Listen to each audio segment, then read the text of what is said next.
Okay, so last week what I did is I showed you the basics of porting. Now I'm actually going to show you the process as it's going through. So before, the first thing I said to do was knock out that ridge. So whenever you're porting, you don't leave a groove. So that's what I've done. So I ground from this side, and then knocked out that ridge there. So this way it's more smooth into it. And what I used was the flame. It's a 1/2 inch flame. Some people ask why I don't use a bigger one. I do use bigger ones, just not, it's later on. So I use the smaller ones, unless it's like a big block ports, because their ports are so big, they'll be like this, you know, some of them. So then I use like a 5/8 burr. But small blocks, usually I don't, except for one time. There's a time when I will use it to blend in the sides to make them perfect or go together better. But for the most part, it's usually 1/2 inch stuff. Okay, on to the bowl now. Okay, now this is what it looks like when the bowl's done. You can see there. Now it looks a little like it's not shaped right because you can kind of see I left a ledge here that hasn't been ported because that's where the throat goes. Now one of the things I'm probably not going to discuss in this video is where to set the throat as far as depth. And that's something a different video will cover. In other words, do you want it to be right here? Let me get some to play with. Do you want it to be in here, here, here, across? So that changes. Anyway, that's a different video because that'd be too long to explain for this. But anyway, you could tell I left it all the way around because now this is probably the most critical part, is making the transition from the bowl into the throat. That's what's going to come next. As a note, the guides have been shaped, as you can tell. As a note, this is the big one. Try not to, whenever you're tapering the guides, don't break through where this inner ring is because that's what centers the pilot on it. And someone early on in my career told me not to do that because I ground into them like, well, it's more flow, no big deal. But the problem is those pilots center on that centering thing. Some do on some seat and guide machines. So you can have a hell of a time getting the valve job right if it's ground away. And pointing out that some CNC machines will leave the guides, some CNC porters leave the guides in, and then as they're porting the CNC machine, it actually it goes into the guide, but doesn't go around it, and it ends up very hard if you ever have to do a valve job after. Anyway, there's something for you so you can get an idea. All right, next step is going to be the throat. Also, as you can tell, I removed the huge ring around the aluminum around the exhaust side just to get it, and all I did is flush with the last step in the valve job on the exhaust. Okay, now the throat's done, so you can see the transition between the bowl and the throat's done. So there's that. And I just used the egg and I turned down the speed for this. I could probably do it at a faster speed, but I'm not in a real rush. I mean, people would probably like for me to go a little bit faster, but I'm not in a huge rush, so it is what it is. So you can kind of tell. But it looks rough because it still is rough because there's a long ways to go. But this is probably the most important one. So it's the measurement and how it feels. That's what I'm looking for. But anyway, there's that. Okay, this is the next thing I do, which is a little bit more tricky to explain. This one's all finished out, and you can see the ring on the floor is now there. So what I do, and you can see it on this side better, I will grind from, let me get a long pointer, I always keep forgetting that. I'll grind from here, where the head hole is, and I'll bring it all the way forward this way, and try to get the gasket here. If you notice, well, these are CNC ported as far as gasket match, but it's close, it's not exact. And I move it over a little bit here, but you can tell it's a little here because I gotta flip it around and do that side. But anyway, so it's from here, it's brought forward, and then the floor here, okay? Which really, you're not really removing that much material here, because there's no real air movement there. There is here though. So, because the air is pretty much going like this. So if you look at it, there's not a ton here, but there's still a ton here. So anyway, that gets moved over, and then the people ask about the push rod pinch.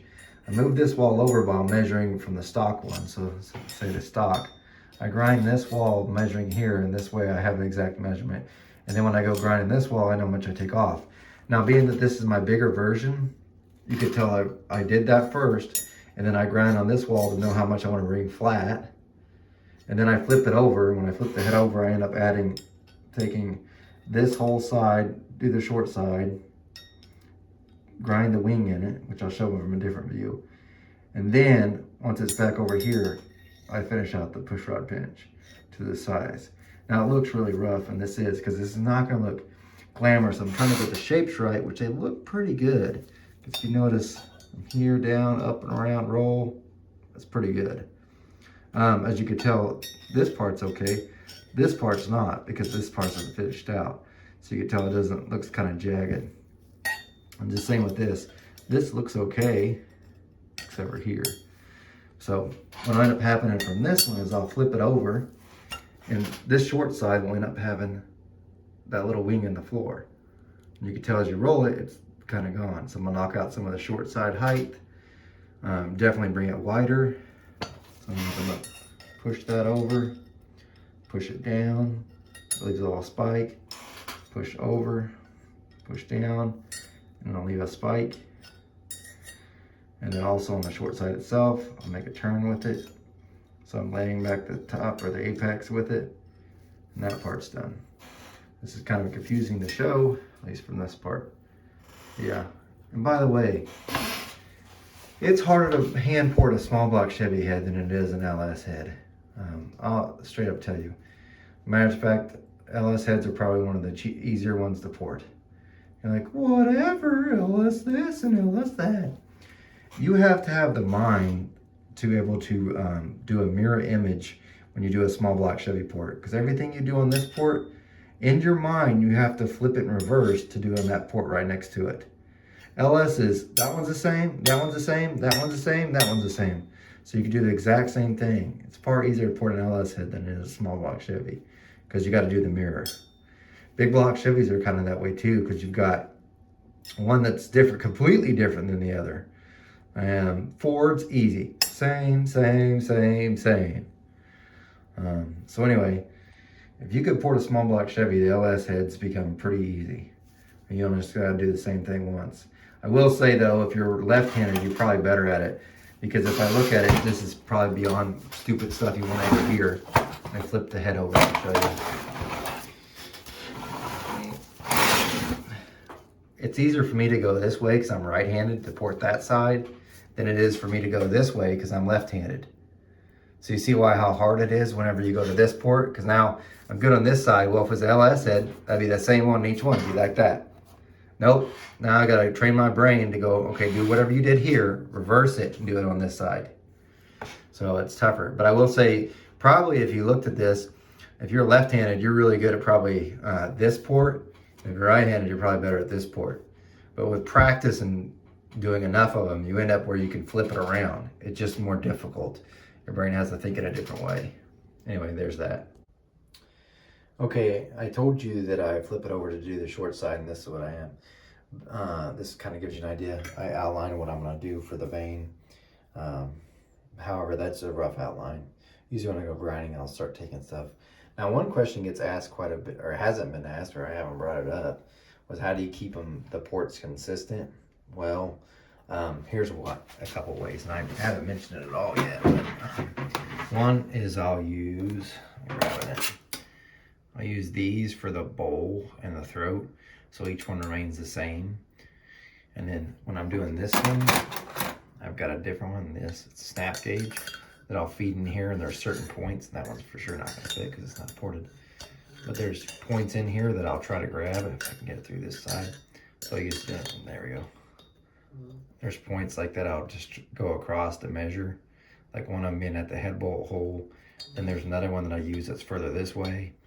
Then also I'll use a different one to measure the short side height, the apex from the deck. So there's a couple ways. This way, each port, even though it's not done on a CNC machine, they're pretty close. So the only thing that can kind of be different, and I just explained it, is, and it's a mind thing, when you're grinding it, whether you do right or left. So it's hard to get your brain to go from, okay, this is the side, I'm gonna work here. Okay, I need this one pushed over, to flip it to, it's actually on your left side, which means now your left arm's using more of it than your right. That's about the only thing that makes it different. But still, when you look at the measurements, they're the same. Which brings up another point that I totally have not brought up. The disadvantage of CNC ports, and people are gonna be like, oh, you don't know what you're talking about. No, the disadvantage is the head, whenever it's on the CNC machine, it cuts the exact port that's laid out. So whatever it's in the machine, that's it. What it doesn't take into account is core shift. They're like, what do you mean? And I'm going to tell you something about the Dragon Slayers that I've done so many I could tell you. So I'm going to flip it this way. Sorry if the lighting's a little bright. Core shift. This, I could tell you this for sure. Look at the head like this. Okay. This exhaust port's always shifted this way. I measured enough of them to know. So if I've looked at it, it's shifted this way. None of the rest are that way. So this one shifted this way. And then on this intake port, it's always shifted that way. So you're like, what do you mean? Well, if the CNC machine ran through, it will probably leave a shadow on this side because it's pushed that way. The whole port's always over this side, this one, this end one. It's always pushed over this way. So if you had a CNC machine that ran it, you'll probably have a shadow on this side. And then if you do an exhaust port on this one, you'll probably have a shadow on that side. You're like, well, how's that any different from you doing it by hand? Because, and I'm not making this doesn't make it better. It just makes it where the sizes, at least through the port, are more consistent. Because the CNC machine should have them exactly perfectly same. That assumes there's no core shift. The way I do it, because I'm measuring across, like say for instance the bowl, if this is moved over, I'm not taking out as much from this side, which does change some of the characteristics of the port, granted, but at least the sizing for the whole port's the same.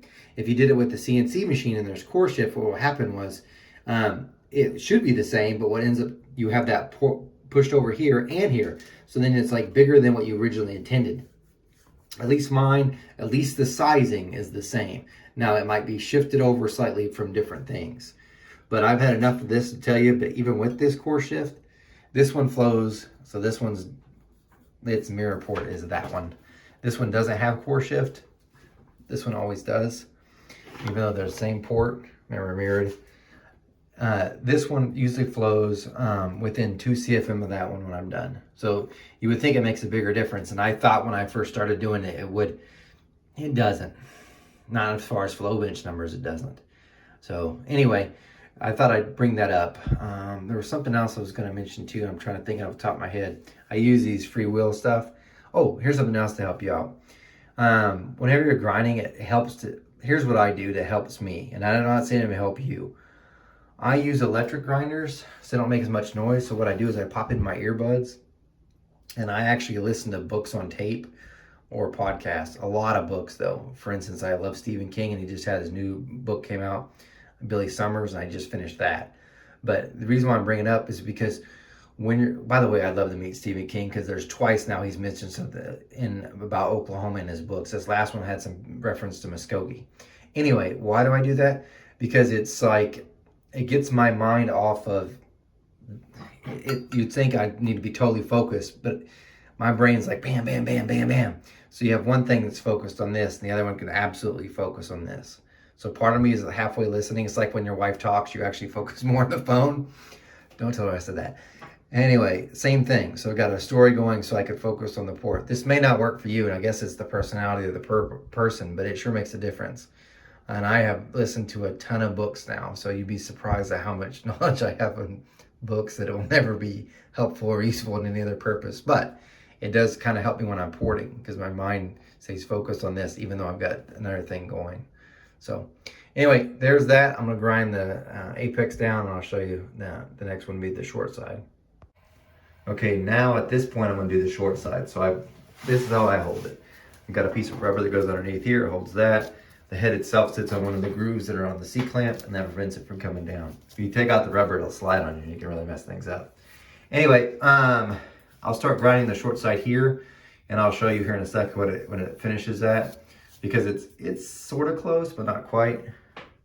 But anyway, just to give you an idea, this is kind of how the short side is. So this would be the intake port. So the manifold would be right here. See, this is how it is stock. But after you do your work and you get that knocked down the apex would be this point right here. Sorry, let me move my mask out of the way. There we go. You're left with kind of a flat spot through here. It's actually got more curve here, but I didn't draw it right. But this is kind of how it looks. But what I got to do is I'm going to take this. I'm going to try to draw it at the same time. And I'm going to lay it back so it's got a curve. This is crappy drawing. I'm trying to draw up through the camera. Anyway, I'm trying to get it to where it sweeps more. And that's what, so it'll have it, in other words, when it's done, it'll be a continuous curve like that. That's what the hope is. Maybe not that extreme, but just kind of get the idea. In other words, I'm going from that to make this rounded. So I'll bring some of that off. It's crappy job drawing. But anyway, you get the idea. So I'll do that and I'll kind of show you. Okay, here's what it looks like with the short side down roughed in. Now if you notice, there's a ledge I leave here because I'm going to get it with a different cutter besides my oval, my burr. So this kind of gets the shape sort of close, but the other ones will finish it off. This kind of drops it in, trying to get the glare away. Sorry if you get the fan, I'm going to turn it off. That kind of gives you an idea. Anyway, so from the next burr it gets smoother. Now I've got to hit it from the other side because it will leave a ridge here. I'll show you in a second. Okay, now I can roll the rest of that short side over. And what I used was that burr right there, that reverse taper. I don't know if it does a good job or not. There you go. Maybe not. That's the one I used. It's not very aggressive, so it won't take off much, which helps because you kind of have to be careful with this as you're rolling it over. It's got a nice curve through here, and that's fine. However, it's not done. I'm going to use a oval, and you can see, start seeing the wing right up there at the top. The camera will capture it. But anyway, that's it, and you can tell on this one. Get a better idea. That's it for that, and now I'll use the cross-cut one, and I'll actually blend more of it better in this ways and this ways, and actually flip it around and smooth out that curve on it, and then I'll should be ready to get to the finishing product. But this just took out that. Also, I forgot to mention this too, but I used the, it's not set up, but use this and measure my throats this way, because before you did it this way and this way. Also, when I'm at this point, just to get them right. And that's it. It's not bad. Looks pretty good. It's got a nice round. Yeah, that's the way it should be. Anyway, flip it over, cross cut, and be on my way. Okay, this gives you an idea what the ports look like with just the cross cut burr used. So this is kind of finishing it off. Well, start of it.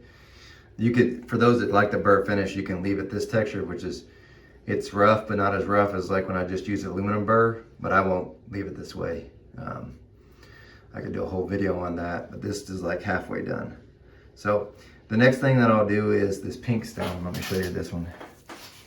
There. It's pink. I think it's like 24 grit or something. I don't know. It's pretty aggressive. Anyway, I'll use this next, then a 40 grit cartridge roll, and I'll show you a little bit on each one. Like I'll tie them together so you can see the changes in the shape or the way it looks. Anyway, so this is pretty aggressive. I'll do this next. Some people have been asking, where do I get my carbides from? This right here, the only place you can find this one, it's on a 4.5 inch long shank, 1/2 inch diameter. This comes from Cylinder Head Abrasives. And they're like something like $1 something a piece. Anyway, the carbide burrs or rotary files, however you want to say them, that I use come from Cylinder Head Supply in Washington. Anyway, next thing you see would be with the finish done with that. Okay, now this is what it looks like with the pink stone, so you kind of get an idea of its texture if the camera will focus right. So the texture is definitely not smooth, it's very rough, but it's cleaning up some of the lines. The next one will be using this 40 grit cartridge roll. Okay, now you get a look at what it looks like after the 40 grit. So smoother, you can kind of tell. And things are kind of more together.